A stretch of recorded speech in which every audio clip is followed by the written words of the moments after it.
पैदल हाजी वाला सवाल तो आजकल रोज़ पूछा जा रहा है। शेख साहब क्या कहते हैं आप? अब शेख साहब क्या कहेंगे तो हाजी साहब बताएंगे।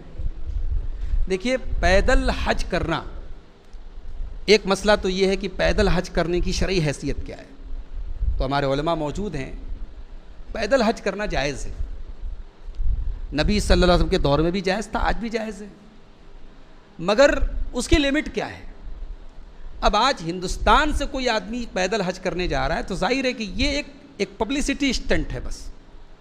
भाई, मक्का और मदीना के आसपास के लोग आज भी पैदल हज करने जाते हैं, वो ना कोई इशू है, ना उसको ट्विटर और इंस्टाग्राम और फेसबुक पर शेयर किया जाता है, और ना कोई वो खबर बनती है। एक साहब केरला से हज करने के लिए 2023 में उनको हज करना है, वो इसी साल से हज के लिए निकले हैं। जहाँ जा रहे हैं लोग उनका इस्तकबाल कर रहे हैं, डेली वो अपने अपडेट्स डाल रहे हैं इंस्टाग्राम पर, फेसबुक पर, ट्विटर पर, और फिर वो ये भी लिखते हैं कि साहब मेरे ट्विटर पर 1 लाख फॉलोअर हो गए, मेरे इंस्टाग्राम पर 1 लाख फॉलोअर हो गए। अब इस पर मैं क्या बोलूँ? हज जो है मेरे भाई एक इबादत है, उसको इबादत ही रहने दीजिए, उसको पब्लिसिटी स्टंट मत बनाइए। दूसरी बात ये कि शरीयत ने जहाँ आपको सहूलत दी है वहाँ जानबूझ करके सहूलत को छोड़ना ये मुनासिब नहीं है। आप मस्जिद में पंखा लगवाएं, जाहिर है गर्मी से बचने के लिए आपने पंखा लगवाया है। अब साहब आप कहें कि नहीं साहब हम पंखा नहीं लगवाएंगे, रसूल के ज़माने में थोड़ी पंखा लगता था, हम गर्मी बर्दाश्त करेंगे, पसीना बर्दाश्त करेंगे ताकि सुन्नत पर अमल करें, तो ये कोई सुन्नत पर अमल नहीं है। हमारा दीन आसान है, और आसानी शरीयत के दायरे में रह करके जहाँ आपको मिल रही है वहाँ आप उसका फ़ायदा उठाइए।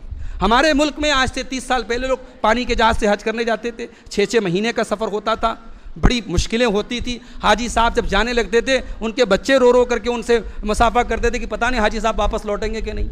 वो था मामला। फिर अल्लाह ताला ने सहूलत दी, फ़्लाइट का सफ़र होने लगा, मुंबई से फ़्लाइट जाती थी, फिर और सहूलत हुई, बनारस से फ़्लाइट रवाना होने लगी। तो सहूलतें अगर मिल रही हैं तो शरीयत कहती है आप सहूलतों का फ़ायदा उठाएं, आप बिला वजह अपनी जान को जोखिम में न डालें, अपने आप को मशक्क़त में न डालें। तो इन तमाम बातों को लेकर के जो नतीजा निकला वो ये कि पैदल हज करना जायज़ है, मगर इतनी लंबी मसाफत के जिस पर सवारी के तमाम साधन मौजूद हैं और आप बिला वजह अपने आप को मशक्क़त में डाल रहे हैं और फिर उसको एक पब्लिसिटी का और अपनी शोहरत का ज़रिया बना रहे हैं। बाकी दिल के हालात अल्लाह बेहतर जानता है, हम किसी के दिल की नीयत पर हमला नहीं कर रहे हैं, लेकिन जो चीज़ ज़ाहिर है हम उसके मुताबिक बात आपको कर रहे हैं। अब बाकी जो है यही है कि अल्लाह ताला हम सबको, फितनों का दौर है, तरह तरह के फितने पैदा हो रहे हैं। अब हज के ताल्लुक से भी हम इसको एक फितना ही समझते हैं, एक आजमाइश समझते हैं।